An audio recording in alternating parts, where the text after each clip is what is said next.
E aí? Hoje a gente vai mergulhar num assunto que, olha, é fundamental para quem serve em qualquer área. Qual é a real diferença entre servir só na base da boa intenção e servir dentro de um chamado verdadeiro? Essa distinção é crucial, porque ela pode ser a linha que separa o construir do sem querer atrapalhar. Para começar, vamos pensar nessa pergunta do pastor Ailton Santana. Ela é um pouquinho desconfortável, né? Mas vai direto ao ponto. É bem provável que muita gente já tenha passado por uma situação parecida, onde a paixão de alguém não bate exatamente com a aptidão. E isso leva a gente direto para o coração do nosso tema. E aqui está o X da questão. Aquele desejo de ajudar, sabe? A vontade de fazer o bem. Será que só isso basta? Ou será que existe algo mais fundo, uma capacitação específica que a gente precisa descobrir para ser de fato eficaz? Para a gente desvendar isso, nosso roteiro vai ser o seguinte.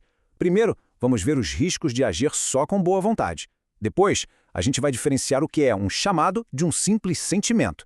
Vamos identificar os sinais de alerta de que talvez estejamos no caminho errado e aí oferecer uma bússola para encontrar o dom certo. E, por fim, comparar os dois destinos, o de quem serve dentro e fora do seu chamado. Então, vamos lá. O primeiro ponto é entender que, por mais nobre que seja, a boa vontade sozinha pode acabar trazendo consequências bem sérias e que a gente nem imagina quando se serve numa área para a qual não se tem o chamado. E a gravidade desses resultados é o ponto-chave aqui, gente. Não estamos falando de errinhos pequenos. A fonte que a gente analisou destaca que atuar fora do chamado pode, de verdade, atrapalhar o crescimento de outras pessoas, criar confusão, causar prejuízos que podem ser até irreversíveis e, no fim das contas, prejudicar o avanço da obra como um todo. É pesado.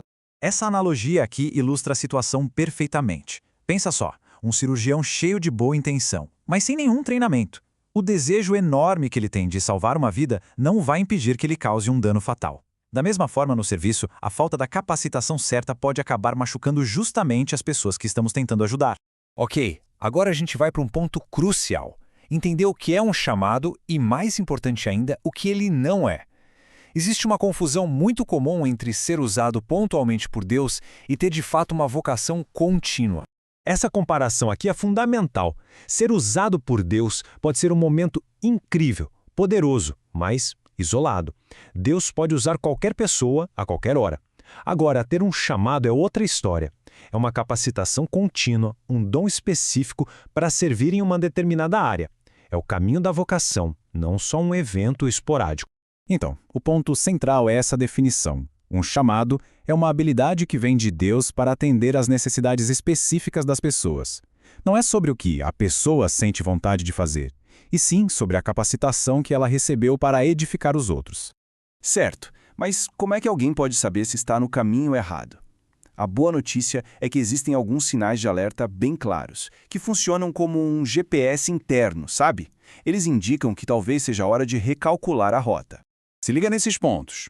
Se as críticas desanimam com muita facilidade, se o trabalho parece mais um peso do que um prazer, se falta aquela disposição para estudar e melhorar na área, se o desejo de desistir é constante, ou se a reação a um feedback negativo é sempre culpar os outros, tudo isso são fortes indicativos de que a pessoa pode estar lutando fora da sua área de vocação.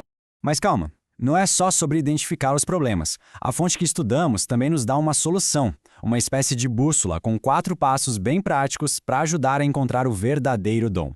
Vamos ver essa bússola em detalhes. Primeiro, analise os frutos. O trabalho está realmente ajudando os outros a crescerem? Segundo, ouça o que a maioria diz espontaneamente. Sabe aquele feedback que ninguém pediu? Ele costuma ser o mais genuíno. Terceiro, consulte alguém sábio com senso crítico para ter uma opinião honesta sem rodeios. E quarto, perceba se o serviço flui com leveza, como algo que é natural para você.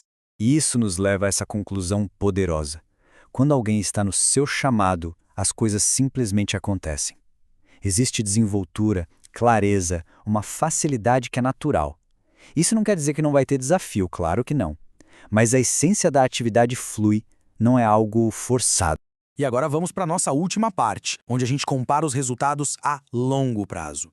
O caminho que se escolhe, seja ele guiado pelo chamado ou só pela vontade, leva a destinos muito, mas muito diferentes. Esse gráfico aqui resume tudo de um jeito bem claro. Servir fora do chamado geralmente leva à frustração pessoal, à estagnação de quem está sendo servido e, como a gente viu, pode até causar danos. Do outro lado, servir dentro do chamado produz edificação, crescimento real e uma busca constante pela excelência. Esse exemplo bíblico é o arremate perfeito. O rei Davi tinha um desejo super nobre, super santo, construir um templo para Deus. Parecia a coisa mais certa a se fazer, não é? No entanto, era um desejo humano, não a direção de Deus para ele. Isso mostra que até as melhores e mais santas intenções podem não ser o plano de Deus para nós. No fim das contas, o propósito de um dom nunca é sobre a pessoa que o tem. O objetivo é sempre para fora. É construir os outros, edificar a comunidade, promover maturidade e gerar crescimento no reino de Deus. E a gente termina com essa reflexão aqui. Será que o serviço deveria ser algo reativo, só para tapar buraco com quem estiver disposto? Ou será que o objetivo deveria ser construir algo sólido, excelente, colocando cada pessoa no lugar onde seus dons únicos podem florescer e gerar o máximo de fruto possível? A resposta para essa pergunta pode mudar tudo.